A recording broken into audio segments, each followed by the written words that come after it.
வணக்கம். இன்றைக்கி நம்ம பார்க்க போகிற சமையல் என்னென்னு பார்த்திங்கன்னா, ஒரு அருமையான அல்டிமேட்டான வெங்காய குருமா எப்படி செய்யலாங்கிறத பார்க்கலாம். நல்லா வறுத்தரைச்சி இந்த வெங்காய குருமா செஞ்சுருக்கேன். இட்லி, தோசை, சப்பாத்தி, சாதம் எல்லாத்துக்குமே சூப்பராக இருக்கும். ஸோ வாங்க இந்த அருமையான வறுத்தரைச்ச வெங்காய குருமா எப்படி செய்யலாங்கிறத பார்க்கலாம். ஒரு பேன் எடுத்துக்கலாம். இப்போ தேவையான அளவுக்கு எண்ணெய் விட்டுக்கலாம். எண்ணெய் நல்லா சூடாயிருச்சு. 1 டேபிள் ஸ்பூன் தனியா விதை சேர்த்துக்கலாம், அதாவது கொத்தமல்லி விதை. 1/2 டேபிள் ஸ்பூன் சோம்பு, 1/2 டேபிள் ஸ்பூன் சீரகம் சேர்த்துக்கலாம்.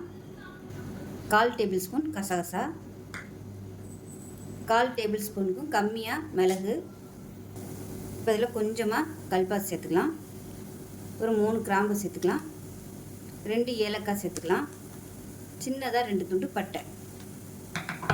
இப்போ இது கூடவே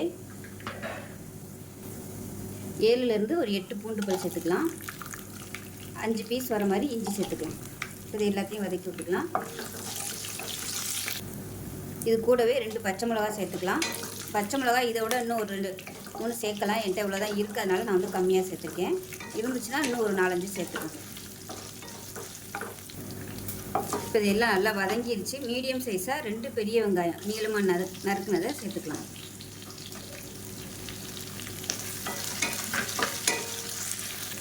இப்போ பாருங்கள், வெங்காயம் ஓரளவுக்கு நல்லா வதங்கிடுச்சு. இந்த அளவுக்கு வதங்கினா போதும், ரொம்ப செவக்க வதக்கணும்னு அவசியம் இல்லை. இப்போ மெஷரிங் கப்பில் 3/4 கப் அளவுக்கு துருவன தேங்காய் சேர்த்துக்கலாம். தேங்காயும் சேர்த்துட்டு ரொம்ப வதக்கக்கூடாது, லேசாக பரட்டி விட்டுட்டு கேஸ் அமர்த்திடலாம். அவ்வளோ அந்த சூட்டிலே வந்து வதங்கிடும். இந்த மாதிரி வதக்குனிங்கன்னா தான் உங்களுக்கு டேஸ்ட்டு நல்லாயிருக்கும். தேங்காய் வந்து ரொம்ப நேரம் வதக்க டேஸ்ட்டு மாறிக்கிட்டே போகும். அவ்வளோதான்.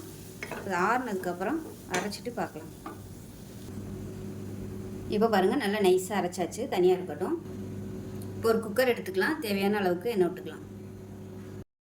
எண்ணெய் நல்லா சூடானதும் 1 டீஸ்பூன் போல் சோம்பு சேர்த்துக்கலாம். சோம்பு நல்லா பொரிய ஆரம்பிக்கவும் மீடியம் சைஸாக 3 தக்காளி பொடியாக நறுக்கி சேர்த்துக்கலாம்.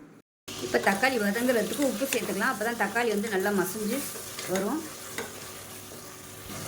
இப்போ பாருங்கள், தக்காளி நல்லா மசிஞ்சு வந்துருச்சு. இந்த ஸ்டேஜில் 1 டேபிள் ஸ்பூன் மிளகாத்தூள் சேர்த்துக்கலாம். நான் வந்து பச்சை மிளகா 2 தான் சேர்த்துருக்கேன், அதனால் மிளகாத்தூள் வந்து கொஞ்சம் கூட சேர்த்துருக்கேன். பச்சை மிளகா நிறைய சேர்த்திங்கன்னா மிளகாத்தூள் வந்து கம்மியாக சேர்த்துக்கோங்க.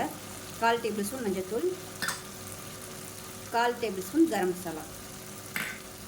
இதையும் சேர்த்து நல்லா வதக்கி விட்டுக்கலாம். வதக்கி விட்டுட்டு இப்போ நம்ம அரைச்சி வச்சுருக்க இந்த வெங்காய மசாலாவை இதோட சேர்த்துக்கலாம்.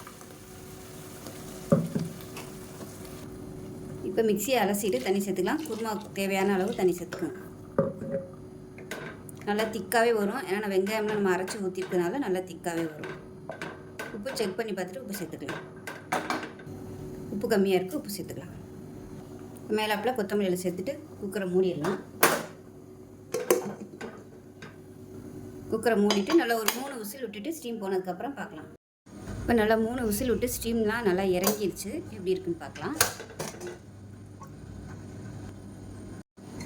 பாருங்கள், நல்லா தகன்னு வெங்காய குருமா சூப்பராக ரெடி ஆயிடுச்சு. இட்லி, தோசை, சப்பாத்தி, பரோட்டா எல்லாத்துக்குமே சூப்பராக இருக்கும்.